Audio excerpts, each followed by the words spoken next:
Baik, sekarang kita lihat penelitian pemahaman kontekstual itu. Ada slide-nya, silakan boleh dibuka. Nah, secara umum ada dua tipologi pemahaman hadis di kalangan ulama. Secara umum ini. Ada pemahaman secara normatif tekstual atau pemahaman kontekstual. Maaf, normatif tekstual. Pemahaman secara tekstual.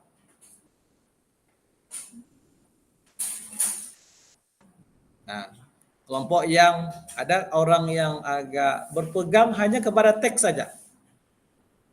Bahkan kelompok ini menganggap bahwa makna original dari tujukan dari teks asli itu diwakili oleh teks zahir hadis.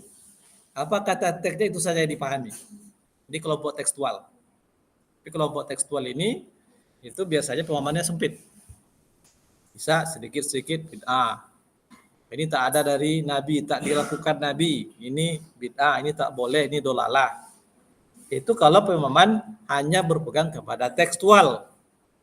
Yang kedua, pola ulama adalah pemahaman historis kontekstual. Atau pemahaman kontekstual. Nah, ini yang menjadi kajian kita. Sekarang apa itu kontekstual? Dia berasal dari kata konteks. Yang dalam kamus bahasa Indonesia mengandung dua arti. Pertama, bagian sesuatu uraian atau kalimat yang dapat mendukung atau menambah kejelasan makna. Berarti bagian suatu uraian atau kalimat yang mendukung menambah jelasnya makna suatu teks. Secara umum maknanya konteks itu adalah makna di luar teks. Teksnya begini, maknanya lain daripada teks. Nah, itu konteks. Yang kedua dalam bahasa Indonesia, dalam kamus bahasa Indonesia, konteks itu situasi yang ada hubungan dengan suatu kejadian. Ada situasi kondisi yang berhubungan dengan suatu kejadian. Itu secara bahasa. Sehingga kedua arti ini dapat digunakan karena tidak terlepas istilah dalam kajian pemahaman hadis.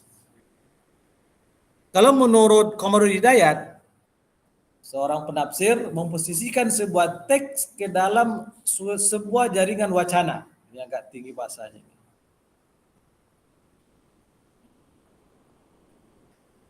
Kalau itu diibaratkan sebuah gunung es, teks adalah fenomena kecil dari puncak gunung yang tampak di permukaan. Gunung es ya. Berarti teks itu ibaratnya puncaknya tadi. Bawahnya itu adalah konteksnya. Puncak ini menaungi semua sampai ke bawah. Artinya puncak ini semuanya berhubungan dengan apa yang ada di bawahnya. Berarti puncaknya itu yang ibarat teks. Tapi yang bawahnya itu adalah konteksnya. Nah, itu sebuah perumpamaan.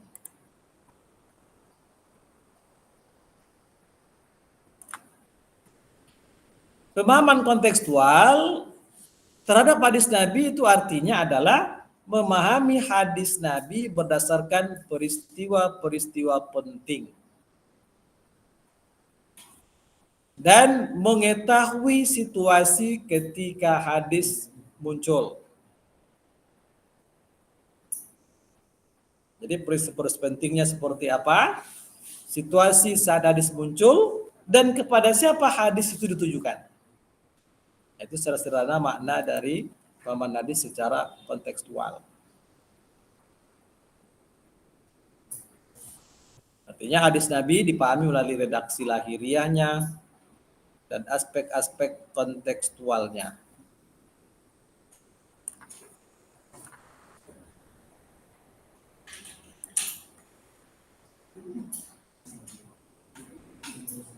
Nah, dalam hal ini memang aspek kontekstual itu paling penting, tapi juga tidak boleh mengabaikan aspek tekstual ya. Seperti tadi. Jadi pemahaman kontekstual harus mendahulukan dipahami secara tekstual dulu.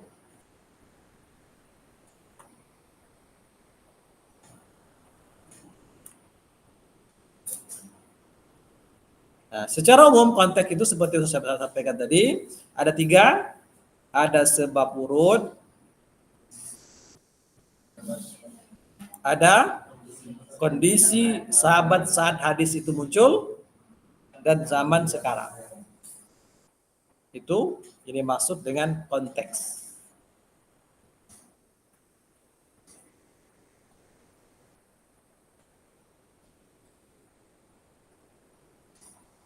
Menurut Sudi Ismail, pernah dengar nama Sudi Ismail? Siapa itu? Profesor Sudi Ismail, beliau itu seorang profesor di bidang hadis. Kalau salah memang dosen di Ciputat, berasal di Sulawesi, sudah meninggal dia. Beliau termasuk tokoh ulama hadis di dunia akademik di Indonesia. Dia katakan, dari bentuk matanya, hadis Nabi Sallallahu Alaihi Wasallam ada yang berupa jamil kalim. Jamil kalim apa itu? Bahasa yang singkat, padat makna.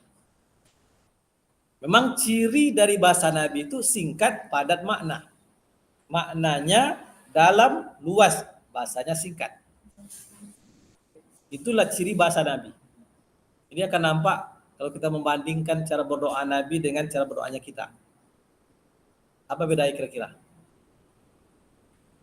Kalau orang berdoa, yang diminta banyak, yang dia lapaskan banyak sekali. Umpamanya ingin kekayaan, ya Allah cukupkanlah kebutuhan anak saya kuliah, makan sehari-hari, anak saya sekolah. Ya Allah cukupkanlah kebutuhan beli kendaraan ini, selesaikan rumah. Apalagi semua diminta. Berjam-jam mungkin biar dia berdoa bisa. Tapi coba Nabi, hanya dalam beberapa kata selesai. Nabi berdoa, Rabbana atina fid dunya. Selesai semua itu. Ya kan? Selesai semua yang diminta tadi. Dia sudah minta dengan bahasa yang begitu panjang, tapi yang diminta cuma sedikit. Nabi bahasanya pendek, yang diminta banyak. Itu namanya jamil kalim. Bahasanya padat, singkat, tapi dalam, luas. Itu bahasa Nabi. Nah, ini menjelaskan dulu bahasa Nabi seperti apa. Jadi jamil kalim, bahasa Nabi itu, kemudian bahasa beliau ada kalanya dalam bentuk perumpamaan, masal. Ada kalanya dalam bentuk simbolik.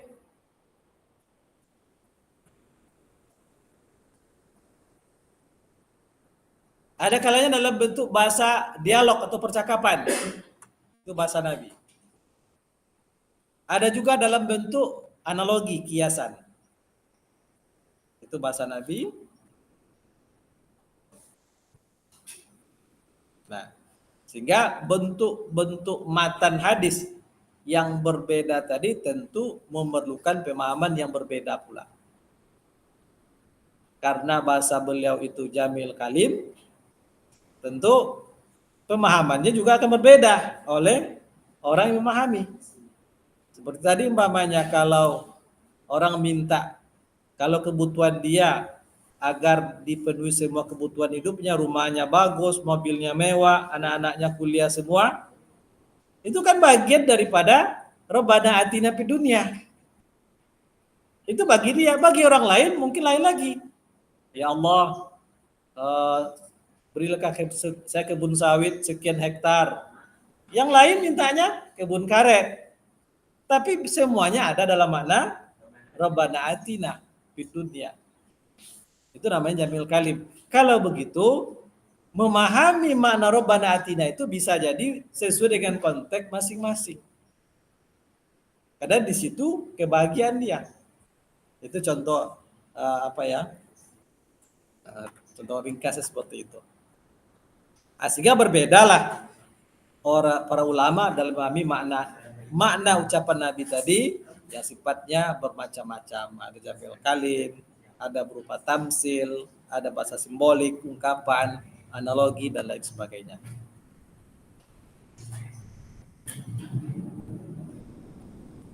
Nah, sekarang pentingnya penelitian pemahaman kontekstual.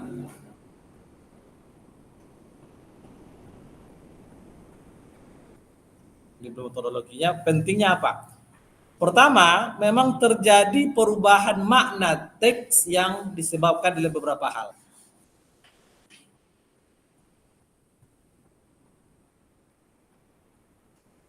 Satu kata saja itu bisa berubah maknanya.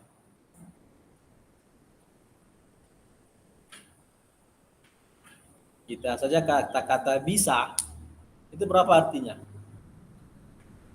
Bisa. Hah? Bisa berarti dapat. Ya kan? Bisa berarti ya bisa binatang. Itu bersatu kata. Nah, atau kata yang memang berubah maknanya. Apa sebab perubahan makna kata? Di antaranya ada dorongan kebutuhan, perkembangan sosial budaya. Itu banyak sekali itu. Kemudian perubahan sistem kebahasaan, kemudian transformasi bahasa ke dalam majas. Nah, sehingga berubah makna satu kata. Kemudian karena dalam suatu daerah bahasa itu dianggap tabu, sehingga berubah maknanya. Maka beda konteks suatu daerah makna suatu kata dengan di daerah lain. Contoh, kalau kita menyebut namanya membutuhkan. Apa makna membutuhkan? Memerlukan kan? Tapi coba kalau di Malaysia, marah orang Malaysia itu. Orang mengatakan membutuhkan itu sama dengan butuh itu sama dengan mengajak berzina. Tak boleh. Kecuali bagi suami istri. Nah, beda. Katanya sama tapi maknanya berbeda. Jadi itu yang menyebabkan perubahan makna teks. Atau adanya inovasi atau penemuan baru dalam bidang ilmu pengetahuan. Sehingga makna satu kata berubah. Nah, sehingga perlu melakukan penelitian makna kontekstual suatu kata.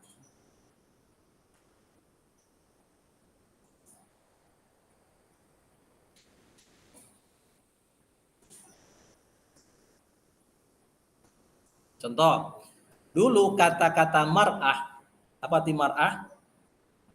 Perempuan. Itu kata mar'ah dipahami dengan makna perempuan yang selalu dianggap rendah. Dulu, pada masa jahiliyah. Mar'ah itu perempuan yang dianggap rendah. Setelah Islam datang, maka kata mar'ah itu dianggap netral, perempuan yang setara dengan laki-laki. Berarti ada perubahan makna mar'ah. Budak, apa arti budak? Budak. Kalau budak ya hamba saya. Coba kalau di Jambi. Apa arti budak? Anak laki-laki yang gagah, yang ganteng itu budak. Beda. Jangan samakan makna budak dalam arti bahasa saya dengan budak di Jambi. Ayo. Jadi ada perubahan makna teks yang sebabnya bermacam-macam. Sehingga perlu meneliti makna konteks dari teks itu apa. Sehingga bisa diketahui apa makna yang sebenarnya.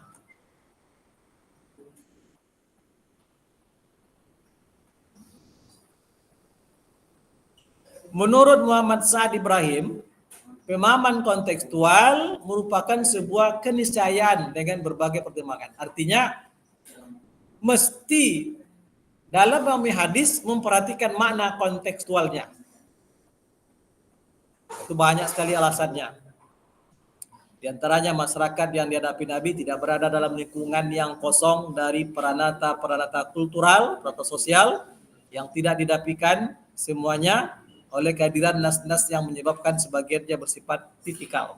Artinya di sini masyarakat yang dihadapi Nabi itu penuh dengan tingkatan sosial, budaya-budaya yang berbeda.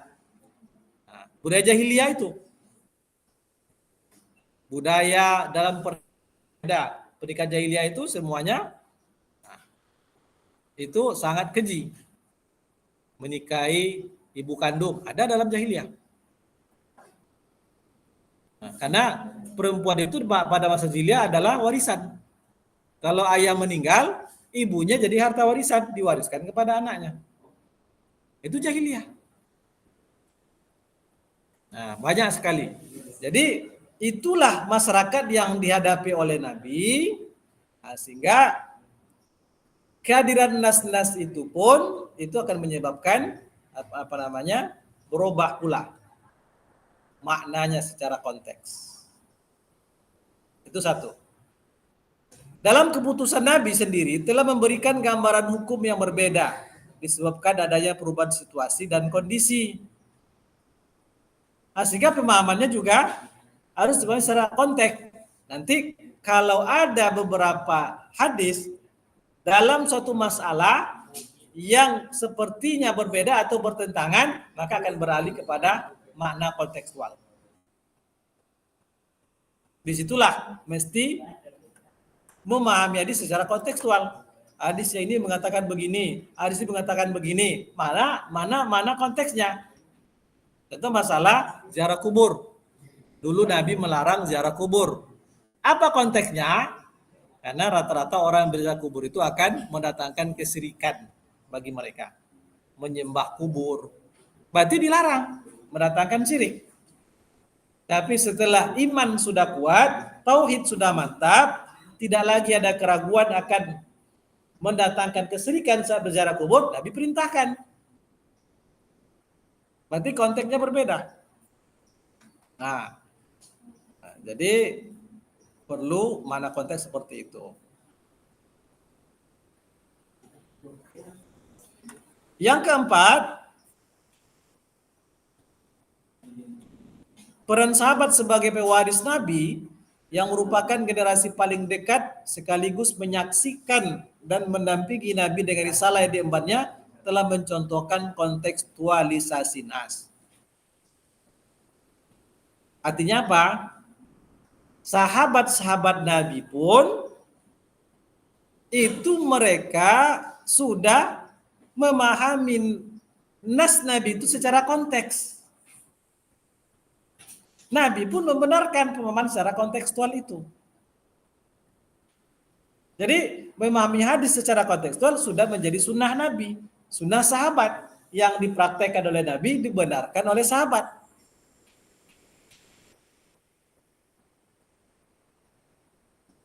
Nah itu.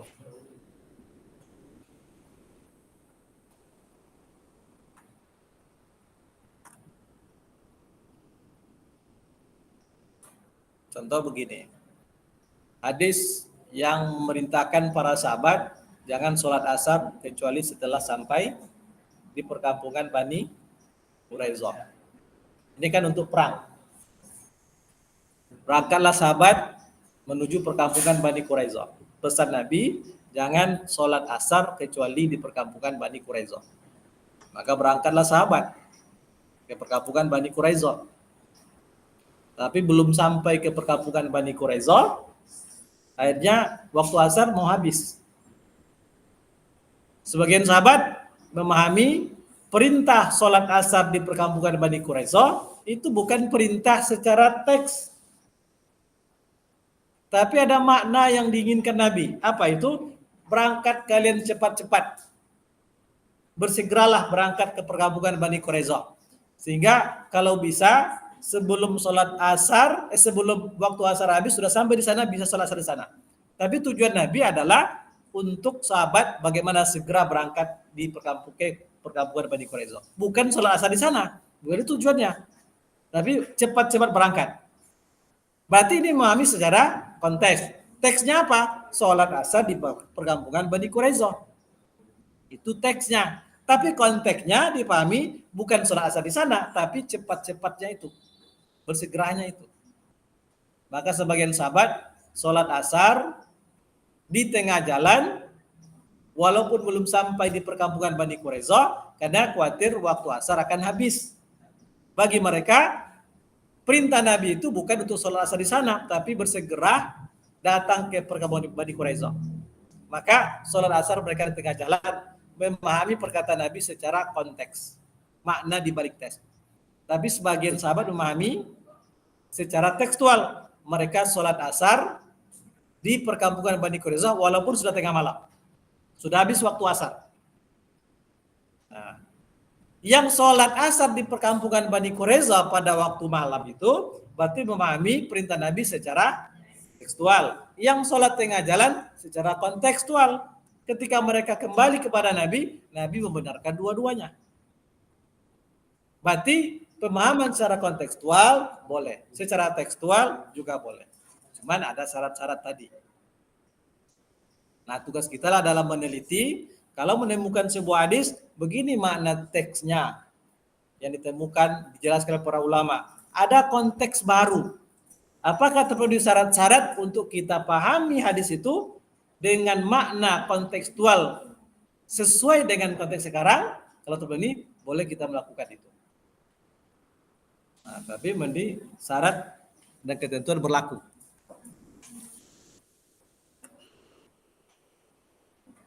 Yang kelima, kenapa pentingnya? Implementasi pemahaman terhadap nas secara tekstual seringkali tidak sejalan dengan kemaslahatan yang justru menjadi rasio, menjadi alasan kehadiran Islam itu sendiri. Artinya kalau dipahami secara tekstual tidak mendatangkan maslahat. Tapi kalau dipahami secara kontekstual sejalan dengan tujuan Islam, mendatangkan maqasid, maslahat. Nah, mendatangkan maslahat. Tujuan Islam itu adalah ada kemaslahatan. Kalau mendatangkan mudarat, berarti bukan tidak sejalan dengan tujuan Islam. Yang keenam, pemahaman secara tekstual dengan membabi buta berarti mengingkari adanya hukum perubahan dan keanekaragaman pemahaman yang justru diintroduksi oleh Nabi. Artinya apa? Pemahaman tekstual itu yang secara kaku berarti menganggap tidak ada perkembangan. Perkembangan zaman, perkembangan ilmu, kemajuan tak ada. Maka dengan pemahaman kontekstual lah bisa sejalan dengan perkembangan kemajuan zaman. Islam itu dinamis, bukan statis. Memang ada bagian-bagian yang dinamis, bagian akidah itu memang tidak akan berkembang.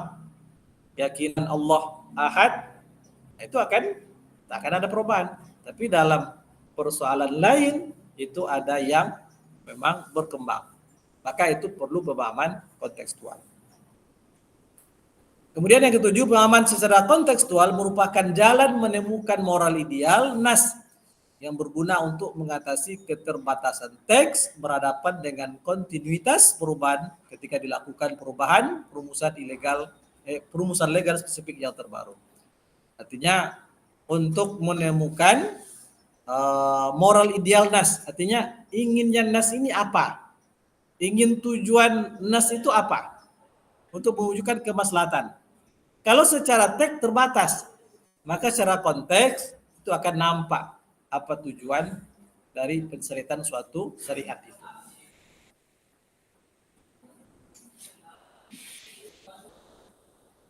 Kemudian kedelapan, penghargaan terhadap aktualisasi intelektual manusia lebih dimungkinkan pada upaya pemahaman teks-teks agama secara kontekstual dibandingkan secara tekstual. Artinya adalah manusia yang semakin lama semakin berkembang dengan ilmunya, dengan teknologinya, itu akan lebih relevan memahami teks itu secara konteks. Sehingga akan lebih mewujudkan kemaslahatan.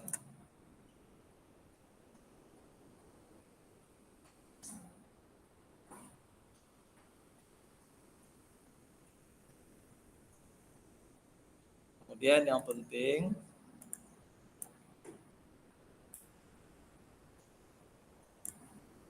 itu alasan-alasan kenapa pentingnya pemahaman secara kontekstual.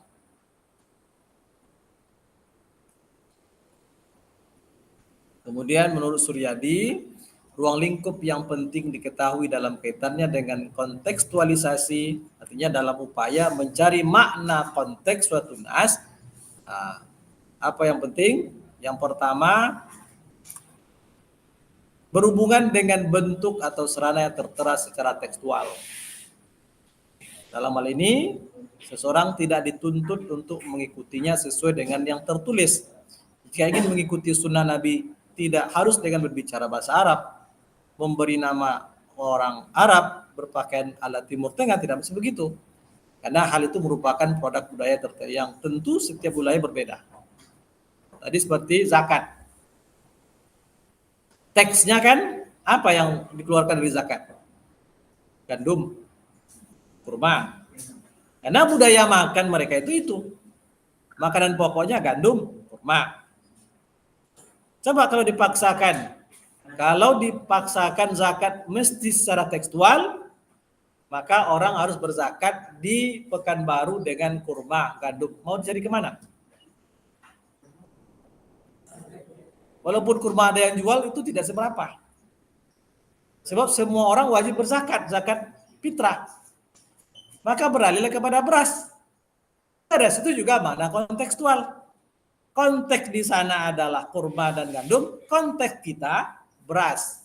Itu bukan makna tekstual. Tidak ada beras dalam bahasa Arab. Dalam hadis ada beras. Nah, maka diambillah suatu titik temunya, apa itu? Bahan makanan pokok. Kalau di sana bahan pokoknya gandum, kurma, kalau di kita beras. Baru dia ketemu. Itu adalah makna kontekstual, bukan makna tekstual. Berarti berkaitan dengan bentuk dan sarana yang tertera dalam tekstual, nah, maka itu disesuaikan dengan apa yang ada di tempat kita. Tidak mesti semua zakat mesti kurma, enggak.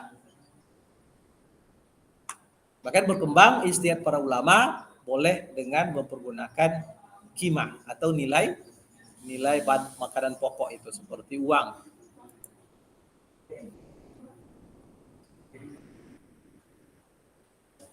Yang kedua, aturan yang menyangkut manusia sebagai makhluk individu dan biologis.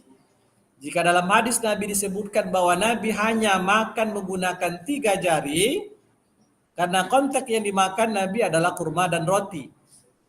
Kan? Dengan 2 jari, 3 jari. Masyarakat Indonesia yang makanan pokoknya adalah nasi. Bagaimana coba dengan 2 jari?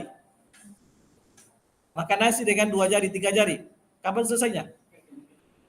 Bertentangan dengan tujuan syariat.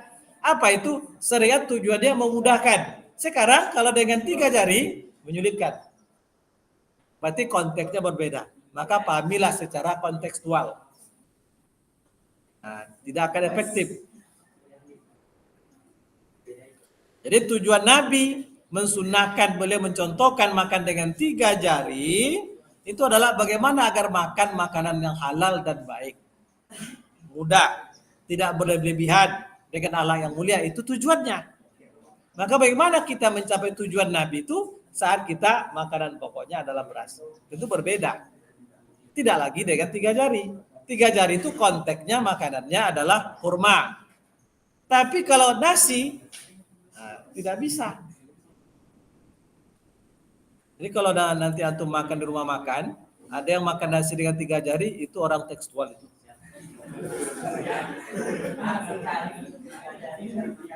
Berarti menyusahkan diri sendiri. Berbeda dengan tujuan syariat. Syariat memudahkan, dia menyusahkan diri sendiri. Itu ya.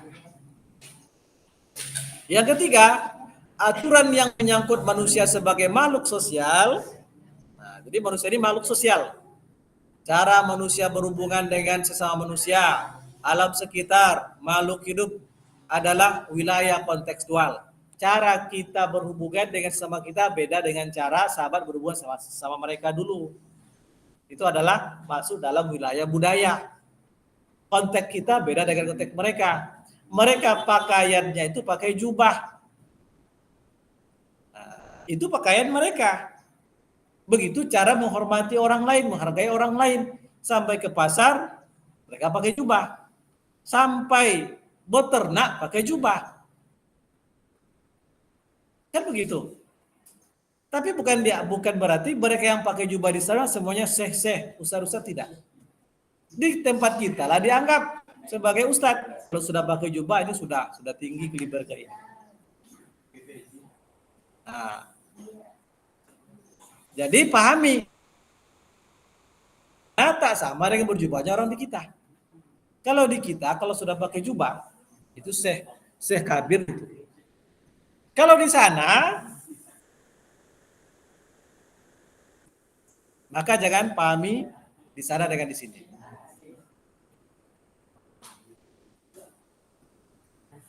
Yang keempat, terkait dengan masalah sistem kehidupan bermasyarakat dan bernegara, di mana kondisi sosial, politik, ekonomi, budaya yang sedemikian kompleks. Maka kondisi pada zaman Nabi tidak dapat dijadikan sebagai parameter yang baku dalam kehidupan sosial politik kita. Nggak bisa. Jadi jangan disamakan kondisi politik. Nabi sebagai kepala negara, maka presiden kita mesti seperti Nabi. Nggak bisa. Seperti Abu Bakar, hafal Quran, hafal hadis, bisa bersiat. Nggak bisa. Nah, maka berbeda konteksnya.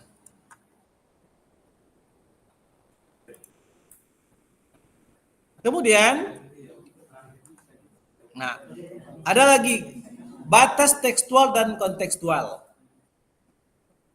Jadi ada batasnya. Minimal ada dua hal menurut Muhammad Sa'ad. Dalam bidang ibadah mahdhah murni tidak ada atau tidak perlu pemahaman kontekstual. Ya, dalam bidang ibadah murni. Jangan cari konteksnya apa. Sholat subuh 2 rakaat itu konteksnya Arab, konteks Pekanbaru beda, nggak bisa. Apa sebab? Karena sholat subuh itu ibadah mahdhah, ibadah murni, nggak perlu dicari konteksnya. Zakat 2,5%, itu kan bagi orang Arab yang kaya-kaya. Kita kayaknya cuman jauh di level itu, cukup 1%, nggak bisa, karena itu ibadah murni. Angka itu langsung ditetapkan oleh Allah. Jadi tidak ada pemahaman kontekstual pada ibadah mahdhah.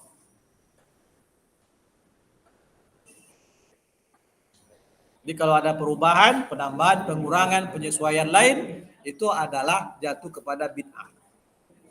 Sekarang dalam bidang ibadah ghairu mahdhah, maka pemahaman kontekstual perlu dilakukan dengan tetap berpegang pada moral ideal nas. Artinya nas itu cakupannya seperti apa?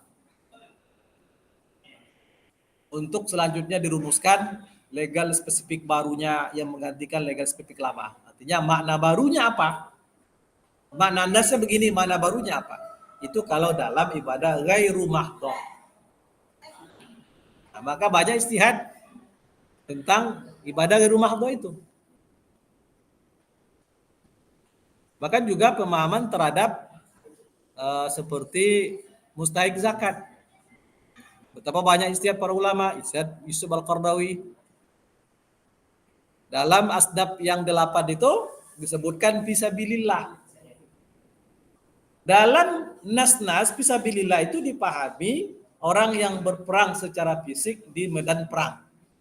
Tapi sekarang dikembangkan fisabilillah itu oleh Yusuf Al-Qardawi, diantaranya membangun lembaga pendidikan yang memang tak ada lembaga pendidikan di situ. Tapi kalau sudah ada lembaga pendidikan, tak boleh lagi dari zakat. Artinya itu satu-satunya wadah pendidikan agama. Mereka tak mampu membangun kecuali dibantu dengan zakat, maka baru boleh.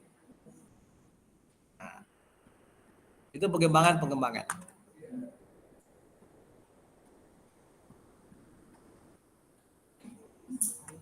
Jadi dengan demikian, penelitian makna kontekstual hadis membutuhkan berbagai disiplin ilmu.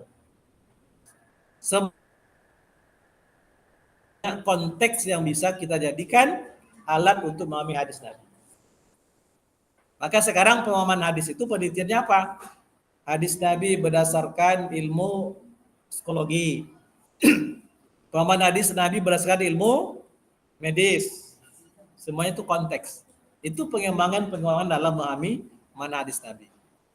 Termasuk apa makna larangan Nabi untuk menghidupkan lampu saat tidur. Artinya beliau perintahkan kalau tidur matikan lampu. Kalau dulu secara pemahaman sederhana, lihat konteks zaman dulu.